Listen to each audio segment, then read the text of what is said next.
In this video, I'll show how to import sample and standard measurements into Easotope.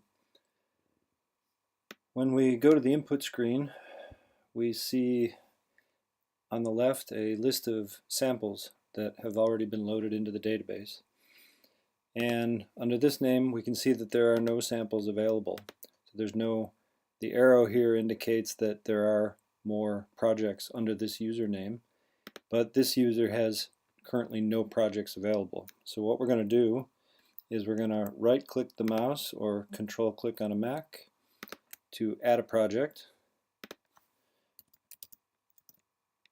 Then we're going to add a project name and save. And now inside the project now inside the username, we can select it, we can open this user to see the project. And then we can add a sample to the project.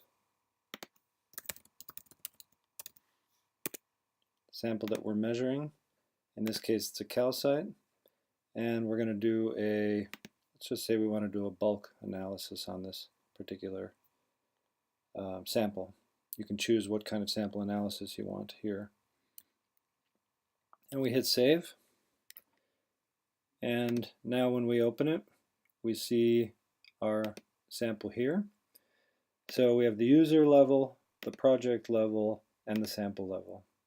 Now our sample doesn't have anything in it. If we try to open it, it's empty. But now we want to add replicate data from the mass spectrometer to this sample. So I can say add replicate, and a replicate editor comes up. Most of the information is already filled out for me. It knows the username, it knows the project, it knows the sample. Because we set an acid temperature of 90 degrees as our default back when we configured our mass spectrometer, 90 is automatically selected here. We could change that though if we prepared our sample differently. The only thing we need to select here is the mass spectrometer. We can tell it that this was run on mass spectrometer number 2. And now we're ready to drag and drop files. So we look on our desktop and we find 2 acquisition files here. The files ending in .did from the mass spectrometer are the files that can be dragged and dropped into here. There are other mass spectrometers that produce other file extensions. Those are currently not supported by Easotope, but if you contact us, we can work it with you into about supporting those as well. So we can drag and drop the files from the desktop into Easotope, and the data has been loaded. Now what we can see about this data is that we have 2 files that we loaded. This is file 1, this is file 2. We have timestamps that were obtained from the files, and then we have all the data, reference measurements and sample measurements just like normal from these files. This particular acquisition didn't have any off-peak measurements in it. If it did, the off-peaks would automatically be checked, and those cycles would be off-peak cycles instead of data cycles. That's not the case in the files that I've dragged and dropped. We can also manually disable individual cycles, or disable the entire acquisition, or disable the entire replicate, depending on if we find bad data that we don't want to use, that we've imported, we can turn things on and off here. The other thing to see up here is the retrieve button. The Easotope doesn't only save the data that has been imported, it saves the actual original files that it has imported. So I can click here and say retrieve the original file, and I can save the original file that we uploaded into Easotope. I can save that back on my desktop if I want to recover the original file from the archive. So that's the data that's been imported into Easotope and how to modify that. And now we look at the bottom part of the screen. The bottom part of the screen shows us the analyses that Easotope has done on our data, and it shows that in a results table down below. First thing to notice here is we have 3 tabs here, and one of them has an error. These tabs are the 3 different replicate analyses that have been turned on for the correction interval that in this time array. So the files that we dragged and dropped are from May 8th, 2015. If you look at mass spectrometer 2, look at the correction interval for mass spectrometer 2, you'll see that that has 3 data analyses turned on in this case. So 3 different things were calculated. This shows how Easotope can actually take the same input data and do different analyses on it simultaneously.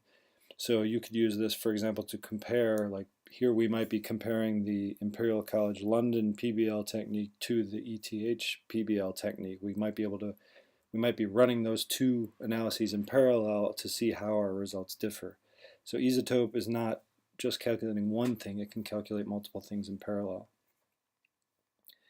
In this case, we have we're showing the CO2 clumped results, and those are down here below in the table. You can see that these results are connected to these results. For example, we're currently looking at acquisition 1, and these are the cycles. And in this table, here's acquisition 1, and these are the cycles. That means these rows here are comparable to these rows here. To see that, if I were to disable, for example, cycle 3, you can see that the disabled flag has turned to true for cycle 3. And then I can turn that back off again. If I disable this acquisition, you can see that the disabled flag has been set to true for the acquisition. And now if you scan through the table, you'll see that row is completely empty in the table. So, because it's disabled. So there's an immediate connection between the acquisition files above and the results files that we see below. We can also look at, you also might see error messages here below. In this case, we have Imperial College London PBL analysis on this file. But the PBL, the Imperial College London PBL analysis happens to require the 44 voltage background values. And those background values are not found in this file. So we're getting an error message because of that. That's not really a problem. It just means that we didn't set up our mass spectrometer to put the background values in the file, and we can't do this kind of analysis with this kind of data. So that's why we're getting the error message here.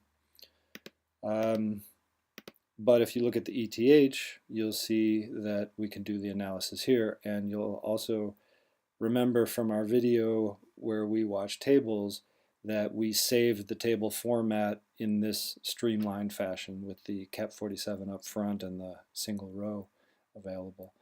So this shows how all this works together. Now I can just save the data file, and now we have a new replicate here. I can see it again by just clicking on it and opening it. I can modify it, save it again, whatever.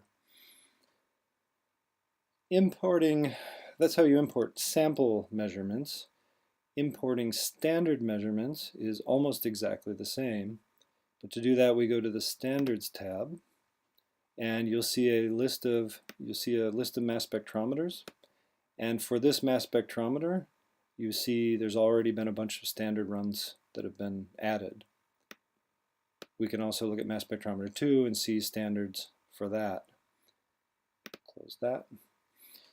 Now if we wanted to add a standard run, let's say for example that the sample that we just added is actually a standard run, not a sample run. I can just do an add replicate, tell it which standard it represents, and then drag and drop the files like I did before. And now if I hit save, it will get saved as a standard instead of in the hierarchy here as a sample.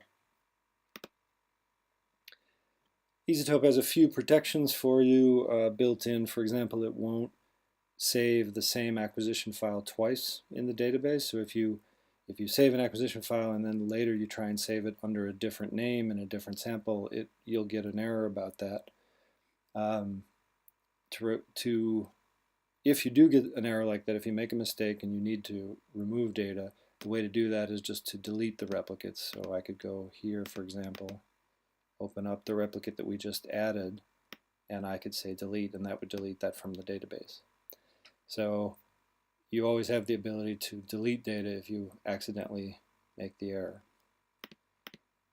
So that's how you edit, enter sample and standard data into Easotope and see the calculated results.